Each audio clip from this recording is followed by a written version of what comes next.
આજે 25 ઓગસ્ટે શાંતિદૂત દાદી પ્રકાશમણીજીની પુણ્યતિથિ પર સવારે અમૃતવેલાથી જ મુખ્યાલય શાંતિવન સ્થિત પ્રકાશ સ્તંભ પર ભાઈ બહેનોએ શ્રદ્ધા અને સ્નેહથી દાદીજીને શ્રદ્ધાંજલિ અર્પણ કરી। આ અવસરે ખાસ કરીને સંસ્થાની મુખ્ય પ્રશાસિકા બી.કે. મોહિની દીદી, વધારાની મુખ્ય પ્રશાસિકા અને દાદીજીની જીવનભર સાથી રહી બી.કે. મુનની દીદી, સંયુક્ત મુખ્ય પ્રશાસિકા બી.કે. સંતોષ દીદી, વધારાના મહાસચિવ બી.કે. કરુણાભાઈ બી.કે.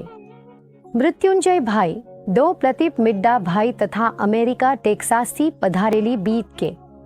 ડો હંસા દીદી સહિત દેશ વિદેશથી આવેલા વરિષ્ઠ ભાઈ બહેનોએ પર દાદીજીને પોતાની ભાવભીની શ્રદ્ધાંજલિ અર્પણ કરી।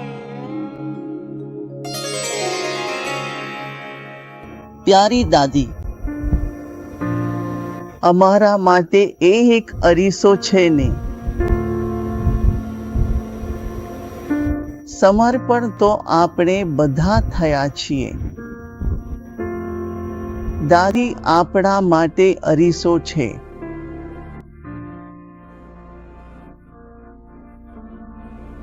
એવી નેતા હતી જે પોતાનું જે પર વિચાર વ્યક્ત કરતી તેનો એટલો પ્રભાવ પડતો અને બધા એ વાતને એવી રીતે સ્વીકારી લેતા કે એમનો સંકલ્પ એ કાર્ય પ્રેક્ટિકલ સ્વરૂપ ધારણ કરી લેતું।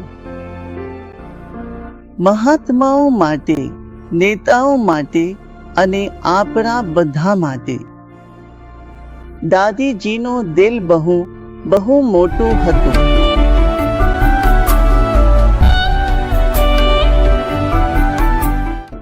દાદીજી બધા લોકોનું દિલ કેવી રીતે જીતી લેતી હતી।